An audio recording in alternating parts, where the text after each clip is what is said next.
Talaga mawawala yung i-compare mo yung sarili mo sa other people dahil sa nangyayari ngayon. Kaya ang goal talaga is to continuously meditate, mag-create ng silent moment, hindi naman kailangan laging may meditation music. Yung silent moment to reflect on what's happening around you, o kaya naman yung sa iniisip mo.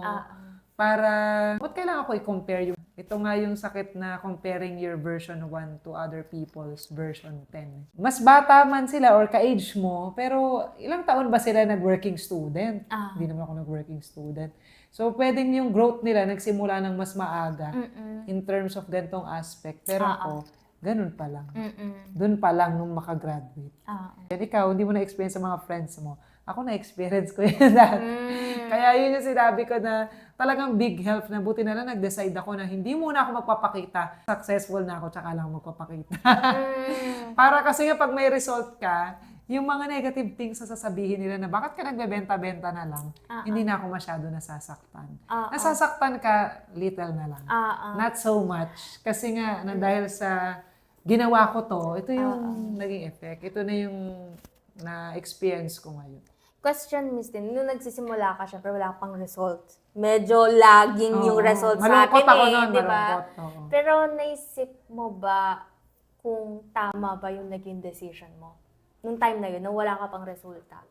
And yung ibang tao, okay, ibang mga kabatch mo, nag-work na, and yun, may sweldo na sila, na-enjoy na nila, tapos ikaw, pinili mo to, tapos wala ka pang resulta. So, naisip mo ba if tama yung naging decision mo back then, or hindi naman siya pumasok sa isip mo? Nangyari yun sa akin. Yun yung pag inisip ko yung ganyang moment na talagang nag-isip ba ako na to go or no go.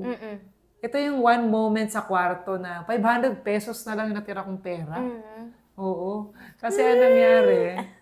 15,000 ko or 20,000, nakinita ko sa paglo-load. Nung college ako. Kumita, tapos kapag hindi ka na motivated enough, hindi ko na binenta yung mga vitamins. Natira na lang 500 pesos. Doon ko tinanong yung sarili ko, gagastusin ko pa ba itong 500 or hindi na? Tumigil na lang ako. Inisip ko na pag ginastos ko itong 500, may potential na mas lumaki ito. Which is yung 500 na yung pangpamasahe ko, papuntang Pasig.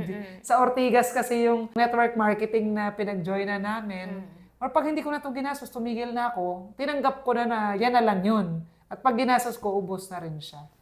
So dumating rin ako sa moment ng buhay ko na tinanong ko sa sarili ko, what will I do next? Go or no go pa ba tayo? Buti na lang nag-go ako. Nag-go ka pa rin. Ang inisip ko na lang, pag mag-go ako, gagastusin ko to, saan ako kukuha ng next ko na panggastos? Kaya doon ko naisip na humingi ng support from family members kay mami. Na magkano hihiramin ko, ano sasabihin ko na reason. Kailangan ko makapag-commit kasi hiramin ko money na yun eh. Kailangan ko siyang isole. Kailangan ko maging successful. Kasi hihiramin ko sa other people na maniniwala sa vision ko at mga gusto kong gawin. Or else, tatanggapin ko na lang na kapag hindi nag-work out yung tinry ko, hanggang dito na lang. Pero at least, hanggang sa dulo, ginawa mo yung best mo to see what will happen. Kasi naniniwala kang may something dito, kaya pinili mo din siya. Kasi na-experience ko na siya na kumita eh. Kayang kumita. Yun nga lang, dahil parang feeling ko, hindi ito yung gusto kong industry. Kaya tuloy hindi na ako motivated to look for people to buy ng vitamins. Nahihirapan rin naman ako noon dati mag-invite na ng people sa network marketing. Parang hindi dun ako match. Gusto ko na corporate attire or hindi ganong industry. Kaya yun yung reason kung bakit napadpad na ako sa real estate. Iba naman. Try again. Di ba? Baka naman hindi lang talaga dun. Pero at least tinry mo dun. And ngayon nga, nakita nyo na kung saan nyo talaga gusto. Tapos may personal why pa kayo kung bakit naman sa health insurance kayo lean. Diba, may personal story kayo bakit gusto nyo lahat na nakakausap nyo may health insurance kasi ikaw, hindi ka makakuha for your own. So, mas malalim yung why, kaya mas sustainable. Learning. Ikaw, ano naman yung na-experience mo in the past na for you? Napatanong ka sa sarili Yeah, oo. Nag-grow ba ako dito?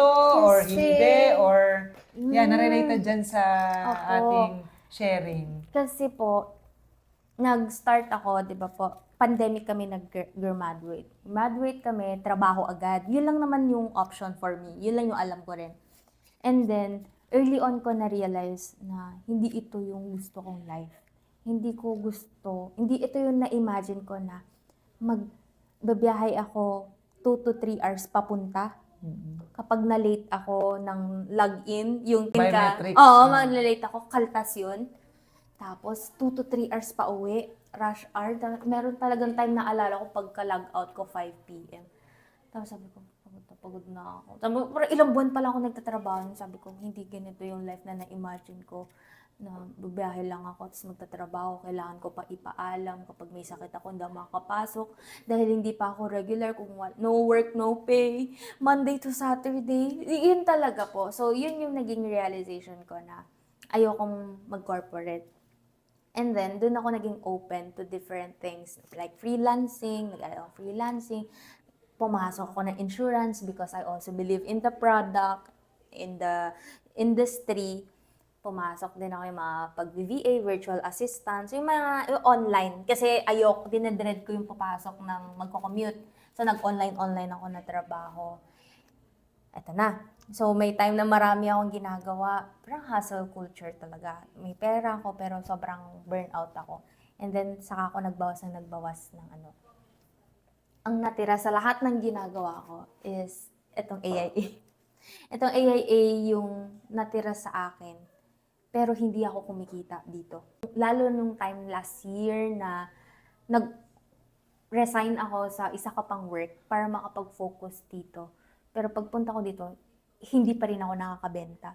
Yun yung time na mapatanong ka, tama ba yung mga pinaggagawa ko? Lumipat pa ako ng Makati from Bulacan just to be nearer sa office para lang mas maging ano. Pero hindi ako makabenta. So, paano ako mabubuhay? Namoble yung expenses ko.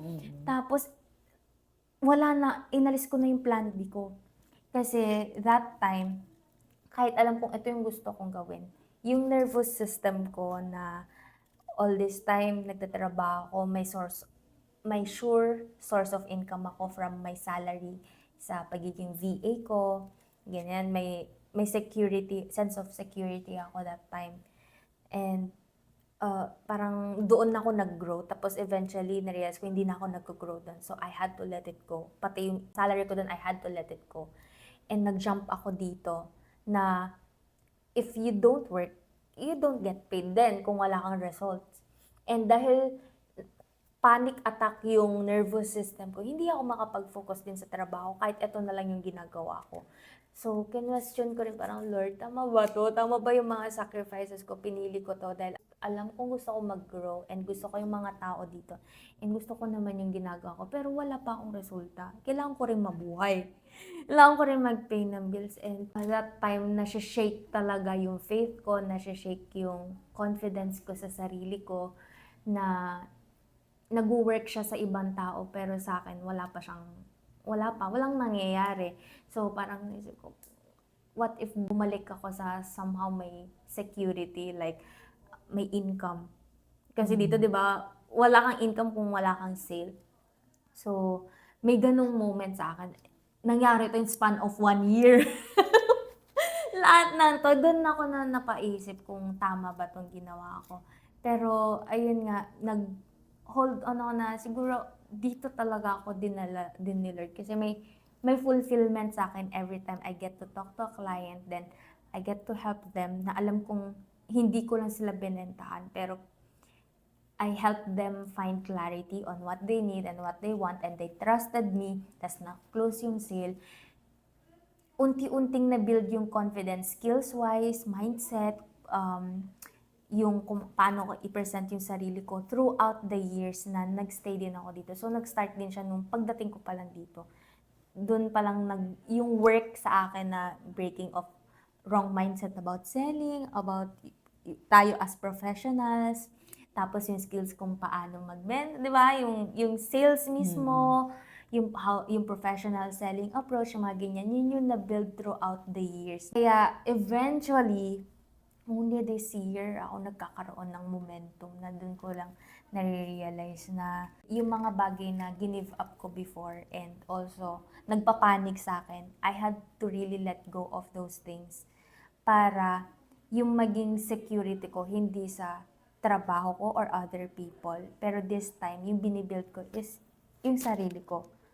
So all this time na ang tahimik, yung sinabi niyo pong 3 na walang nangyayari pa outside pero I believe yung sa akin yung nangyari is in-strengthen yung roots ko, yung belief ko, yung conviction ko na ngayong inalis ko na yung other options for me kasi noon may option ako to do this, to do that, kaya hindi rin naman ako nag-excel dito pero inalis ko lahat ng yun, na-shaken ako.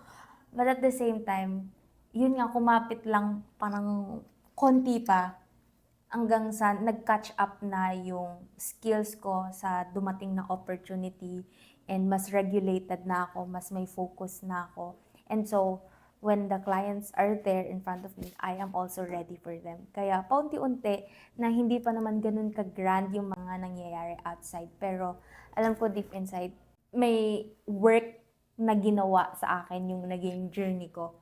So, doon ako naging careful lang na hindi ko talaga i-compare yung sarili ko rin sa peers ko, sa mga kasabayan ko. Kasi iba yung journey nila, pwedeng gusto talaga nila yung corporate, hindi ko talaga yun gusto. Ito yung gusto ko. And yung tinahak kong landas, hindi rin siya madali.